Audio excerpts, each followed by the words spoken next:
Assalamu alaikum, dear students. Hope you all are fine and well. Dear students, let us continue our today's topic. Dear students, it's the remaining part of the lesson, Papachi's Moth. Dear students, you open your books to page number 50.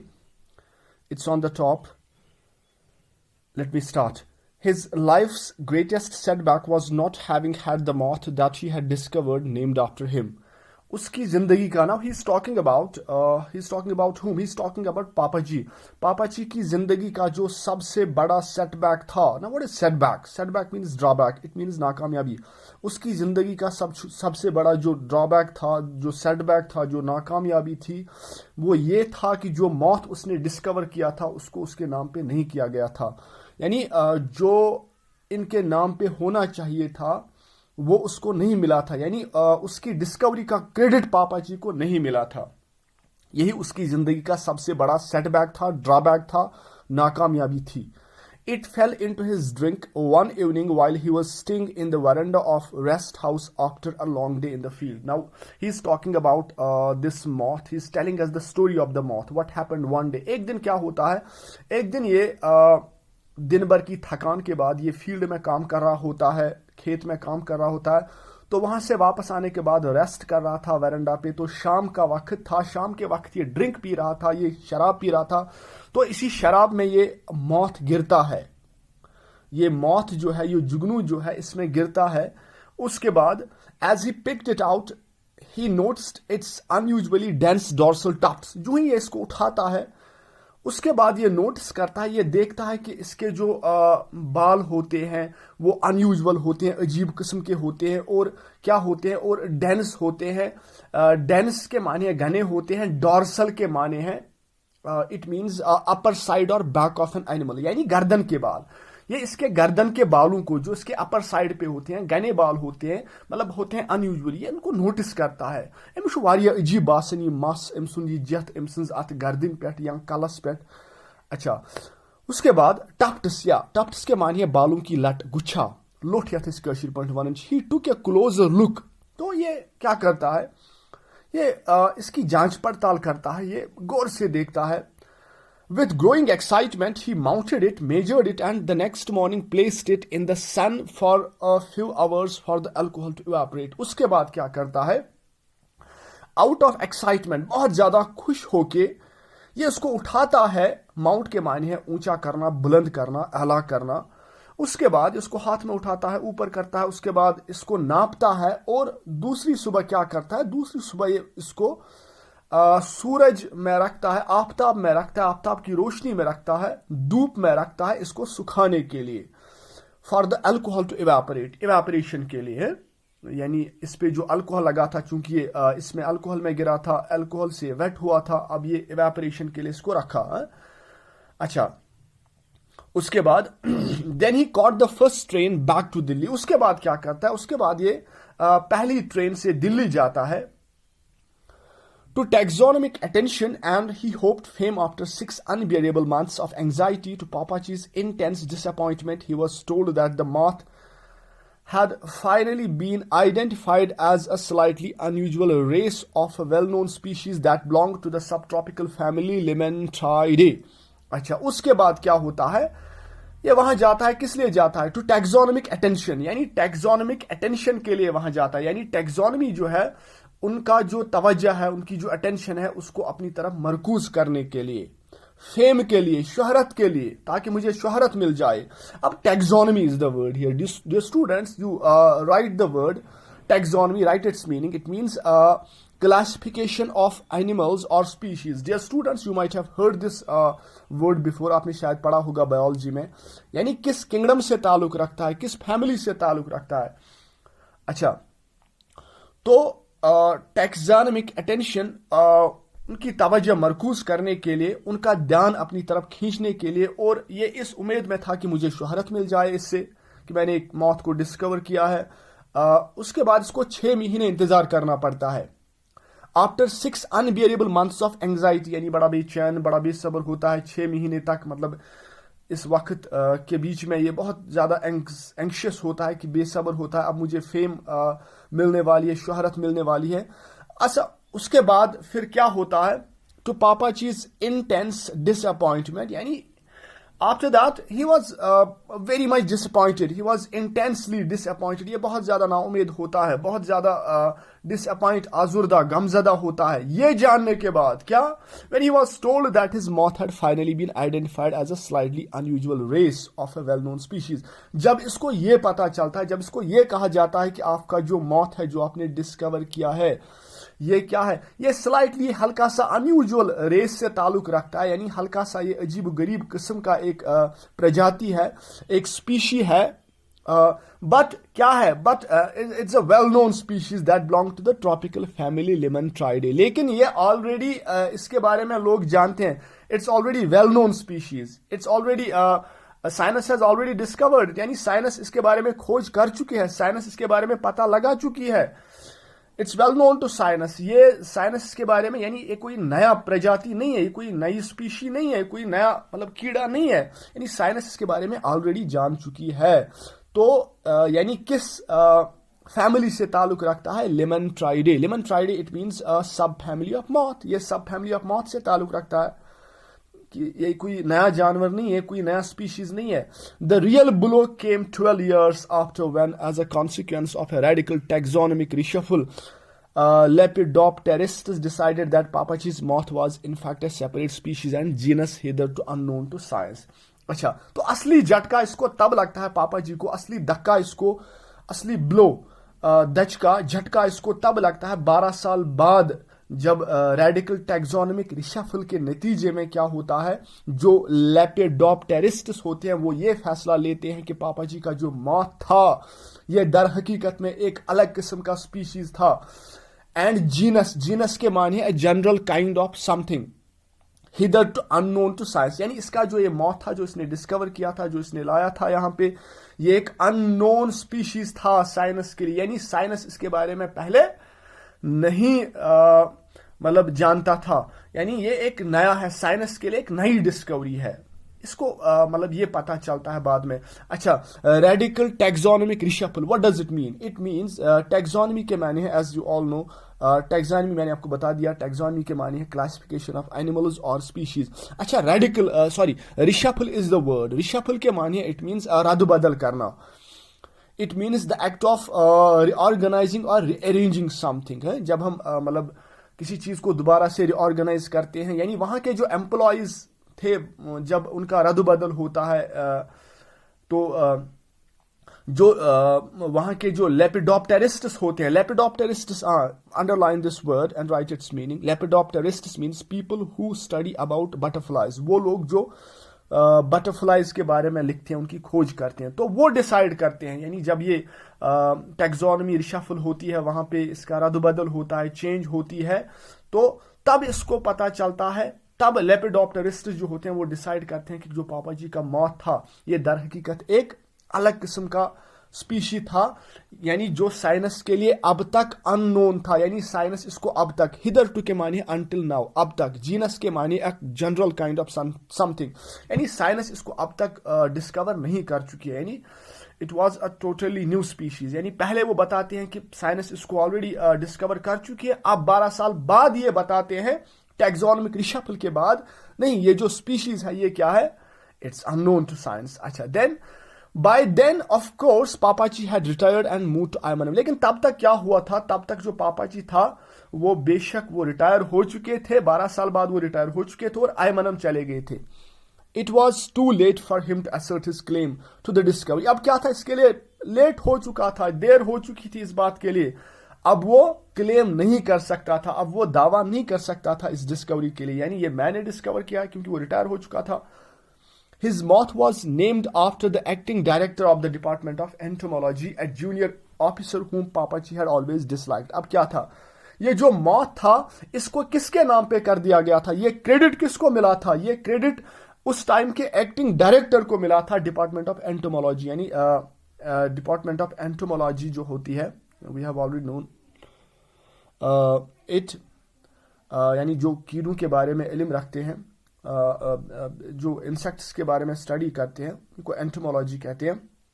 अच्छा, तो उस time का जो acting director था department of entomology, जो एक junior officer था, जिसको पापाची बहुत ज्यादा डिसलाइक करते थे, बहुत ज्यादा नफरत करते थे, हेट करते थे, तो उसी के नाम कर दिया गया, यानी उसी को ये क्रेडिट दिया गया।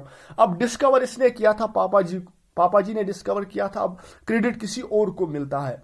अच्छा, in the years to come, even though he had been ill-humored long before he discovered the moth, Papaji's moth was held responsible for his black moods and sudden bouts of temper। अब क्या था, अब जो आने वाले साल थे, ये जो पापाजी था, इसका जो बिहेवियर था वो बहुत ज्यादा इल ह्यूमर था, यानी एन एंग्री, इल ह्यूमर के माने हैं एंग्री एंड डिसएग्रीएबल मूड। इसका मूड खराब रहता था, इसकी तबीयत बिगड़ जाती थी। अब इसकी तबीयत बिगड़ जाती थी long before he discovered the मौत, यानी डिस्कवरी से पहले जो मतलब इसका जो मूड था वो बहुत ज्यादा खराब रहता था, इसकी तबीयत बिगड़ जाती थी। अब क्या था, what was the cause, Papaji's moth was held responsible for his black moods. अब इसके तबीयत बिगड़ने को, यानी जो इसके वो झटके लगते थे, वो शॉर्ट टेम्परिंग होती थी, यानी इसकी तबीयत बिगड़ जाती थी, ये गुस्सा हो जाता था, यानी ये कभी खुश नहीं रहता था, ये हमेशा रिजेंटेड रहता था। तो इसकी वजह क्या थी, इसकी वजह यही मौत थी। इसी को रेस्पॉन्सिबल ठहरा दिया गया, इसी को जिम्मेदार ठहरा दिया गया इसके ब्लैक मूड्स के लिए। तो यही वजह थी कि इसका मूड हमेशा खराब रहता था, ये गुस्सेल रहता था, हमेशा गुस्सा आता था इसको, ये मतलब अपनी बीवी को मारता था या किसी से बात नहीं करता था। इसकी वजह थी, इसका रीजन यही था, यही मौत। Its pernicious ghost, grey, furry, and with unusually dense dorsal tufts haunted every house that he ever lived in। अब क्या था, it's pernicious, pernicious के माने he is talking about this moth। pernicious के माने harmful effects, pernicious के माने dangerous।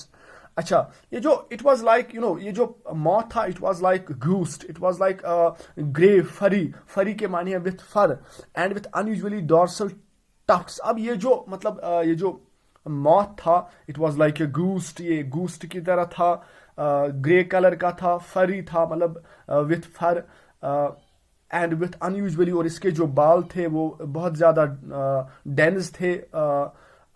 Haunted every house that he ever lived in. अब ना what does he mean to say is that, क्या कहना चाहता है, he is trying to say that haunted, आप लिखो पहले, हॉन्टेड के माने हैविंग और शोइंग एक्सेसिव और कंपल्सिव कंसर्न विद समथिंग, और we can say showing emotional affliction, आसेब ज़दा। अब आसेब ज़दा, गम ज़दा, इसके गम ज़दा, आसेब ज़दा रहने की वजह क्या थी, इट वाज ये जो मौत था, ये हमेशा इस पापाजी के दिल और दिमाग पे छाया रहता था, यानी जहां भी ये जाता था भूत की तरह रहता था। Yes, this is what he is trying to say. जहां भी ये जाता था ये मौत इसको सताता था, इरिटेट करता था। ये अमिस बार बार याद पेवन, अमिस पेवन याद ये मौत बार बार, और यही इसको क्या करता था, हॉन्ट करता था। यानी यही वजह थी कि ये भूत की तरह रहता था, जिस घर में भी ये रहता था भूत की तरह रहता था, यानी खुश नहीं रहता था। अच्छा, तो फिर it tormented him and his children and his children children. अब वजह यही थी, एक तो इसको परेशान करता था, एक तो खुद पापाजी को परेशान करता था, एंड उसके बाद his children and his children, इसके बच्चों को और उनके बच्चों को भी ये परेशान करता था। Until the day, यानी हर वक्त यही बात चलती रहती थी इसी मौत के बारे में। तो until the day he died, even in the stifling IMNM heat, every single day Papaji wore a well-dressed three-piece suit and his gold pocket watch. Now he is talking about the dress of Papaji. अब पापाजी का look कैसा था, वो कैसे कपड़े पहनता था, until the day he died, जब तक वो मरा उस दिन तक, यानी कशीर पॉइंट को योता smooth. Even in the stifling Ayemenem heat, अब we know about this Ayemenem Kerala, हम जानते हैं कि बहुत ज्यादा गर्मी होती है, यानी उस स्टिफलिंग हीट में भी, स्टिफलिंग के मानिए very hot and causing difficulties, उस बहुत ज्यादा गर्मी में भी, आईएमएनएम की गर्मी में ये क्या कहता था, ये हर रोज वो वेल ड्रेस्ड 3-piece सूट पहनता था, और उसके सूट में उसके सूट के पॉकेट में एक गोल्ड वॉच हुआ करती थी, सोने की वॉच हुआ करती थी। यानी वो सूट, वो ड्रेस ये पहनता था उस गर्मी में, और उसके पॉकेट में वो गोल्ड वॉच हुआ करती थी. On his dressing table next to his cologne and silver hair brush he kept a picture of himself as a young man. अब क्या करता था on his dressing table, इसका जो ड्रेसिंग टेबल था उसके साइड में एक कलोंज हुआ करता था, cologne. Now cologne dear students it means perfume, it's a kind of a perfume. हम इसको अतर भी कह सकते हैं. और सिल्वर हेयर ब्रश, यानी इसके ड्रेसिंग टेबल के साइड में कलोंज एक अतर हुआ करती थी, परफ्यूम हुआ करता था, और सिल्वर हेयर ब्रश हुआ करता था. और इसी साइड में ये क्या रखता था, he kept a picture of himself as a young man. ये अपनी एक तस्वीर रखता था इसी ड्रेसिंग टेबल के, जब ये एक यंग मैन हुआ करता था, एक जवान हुआ करता था, जवानी की एक तस्वीर रखता था ड्रेसिंग टेबल पे. With his hair slick down, कैसे, जिस पिक्चर पे इसके जो बाल थे वो बड़े स्लिकड थे. स्लिकड के मानी है स्मूथ, स्लिकड के मानी है slippery, it means smooth, oily we can say. अच्छा, जो पिक्चर इसने कहां खींची थी, taken a photographer's studio in Vienna where he had done the 6 months diploma course that he had qualified him to apply for the post of imperial entomologist. जो तस्वीर इसने कहाँ खींची थी, एक फोटोग्राफर के स्टूडियो में इसने खींची थी, वीना में, जहां पे इसने वीना में ही इसने क्या किया था, वीना में ही इसने तस्वीर खींची थी, अपनी तस्वीर खींची थी.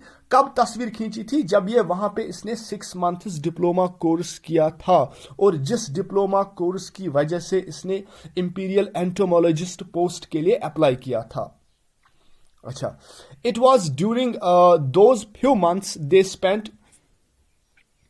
in Vienna that Mamachi took her first lessons on the violin. ये उन्हीं दिनों की बात थी, उन्हीं मंथ्स की बात थी जो उन्होंने वीना में गुजारे थे, मामाची और पापाची ने. तो मामाची जो थी, मामाची ने भी उन्हीं दिनों वो वायलिन के लेसन लेती थी वहां पे, यानी वायलिन सीखती थी उन्हीं दिनों जिस दिन ये वहां पे डिप्लोमा करता था, पढ़ता था. और ये तस्वीर जो लगी थी ड्रेसिंग टेबल की, यही भी उसी वक्त की थी.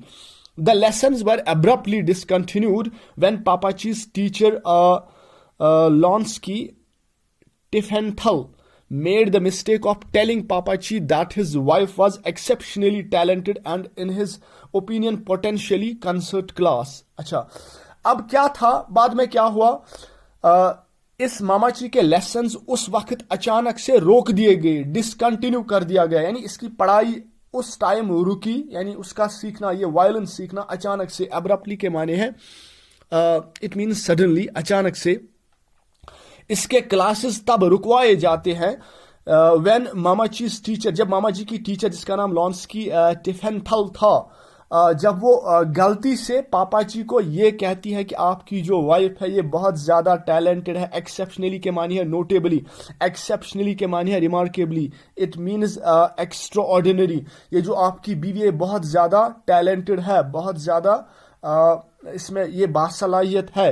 And in his opinion potentially concert class. तो ये इसकी टीचर गलती करती है, पापाची से बोलती है कि आपकी जो बीवी है बहुत ज्यादा टैलेंटेड है, बासलाहियत है, और इसमें पोटेंशियल है कंसर्ट क्लासेस की. Concert you know, musical performance given in public, जिसको हम महफिल भी बोलते हैं. यानी इसमें पोटेंशियल है, इसमें ताकत है, इसमें सलाहियत है कि ये कंसर्ट क्लासेस दे सकती है, यानी पब्लिक में ये कर सकती है, म्यूजिक कर सकती है, परफॉर्मेंस दे सकती है. तो ये गलती इसने की. अच्छा, Mammachi pasted in the family photograph album the clipping from the Indian Express that reported Pappachi's death, it said. अच्छा, अब मामा जी ने क्या किया, मामा जी pasted in his family photograph album. अब मामा जी ने इनका जो अपना घर का जो एल्बम था जिसमें फोटो लगे थे, फैमिली फोटो जिसमें था, वो एल्बम, उसमें उसने वो क्लिप छपवाई. वो क्लिप कहां से लाई, वो क्लिप थी इंडियन एक्सप्रेस की. इंडियन एक्सप्रेस एक किस्म का ये अखबार है, पेपर है, जिसमें लिखा था, जिसमें ये रिपोर्ट था. क्या रिपोर्ट था, पापाची के मरने की खबर थी. इट सेड, यानी ये आपको समझ में आ गया. मामा जी pasted in the family photograph album, यानी मामा जी ने पेस्ट किया, इसने चिपकाया अपनी फैमिली फोटोग्राफ के एल्बम पे इसने चिपकाया वो क्लिप जो इसने इंडियन एक्सप्रेस से उठाई, यानी जो अखबार पे इसकी शक्ल दी थी उसके ये खबर देती थी कि पापाची जो है वो मर गया, उसका देहांत हो गया। तो इट सेड, उस पे ये लिखा था, noted entomologist Shri Benaan John Ipe, son of late Rev. E. John Ipe of Aimanam, popularly known as Paniyan Kanju, suffering a massive heart attack and passed away at the Kottayam General Hospital last night। जिसमें ये लिखा था noted entomologist, यानी मशहूर, noted के माने मशहूर, famous renowned entomologist जो था, जिसका नाम श्री बेनन जॉन इपे, जो किसका बेटा है, लेट मरहूम हम कह सकते हैं रिव ई जॉन इपे, जो आयमनम में रहता है, जिसको हम मतलब पॉपुलरली जो किस नाम से जाना जाता है, पन्युन कंजू। वो उसको हार्ट अटैक आ चुका है और वो उसका देहांत हो चुका है, वो मर चुका है। वो कहाँ पे, कोटियम में जो हॉस्पिटल है जनरल हॉस्पिटल, उसी हॉस्पिटल में उसकी मौत हुई है लास्ट नाइट, आखिरी नाइट। तो ये इस क्लिपिंग में लिखा था, ये इस अखबार में लिखा था। He developed chest pains around 1:05 a.m. and was rushed to hospital। उसके बाद असल में क्या हुआ था, ये इस अखबार पे लिखा था, इसके मरने की खबर लिखी थी, छापी गई थी इसी अखबार पे। He developed chest pains around 1:05 a.m. यानी मतलब इसकी छाती में पेन होती है, इसकी छाती में दर्द होता है, तब तकरीबन 1:05 और उसके बाद इसको कहाँ लिया जाता है, इसको हॉस्पिटल लिया जाता है। The end came at 4:05 AM, यानी 2:45 पर इसकी डेथ होती है। Shri Ipe had been keeping indifferent health since last 6 months। अब क्या था, ये जो श्री इपे था, यानी पिछले कुछ महीनों से इसकी जो सेहत थी वो नासाजगार थी, यानी पिछले कुछ महीनों से इसकी सेहत ना ठीक थी, हम कह सकते हैं। इसके कुछ सेहत से रिलेटेड कुछ इश्यूज थे, मतलब इसकी सेहत ठीक नहीं रहती थी पिछले कुछ महीनों से। He survived by his wife Soshamma and 2 children। तो ये किन के साथ रहता था, he survived by his wife Soshamma and 2 children, यानी इसकी बीवी का नाम क्या था, उसका नाम था सोशमा, और इसके 2 बच्चे थे, यानी ये इन्हीं को पीछे छोड़ता है। He survived by his wife Soshamma, यानी सोशमा ये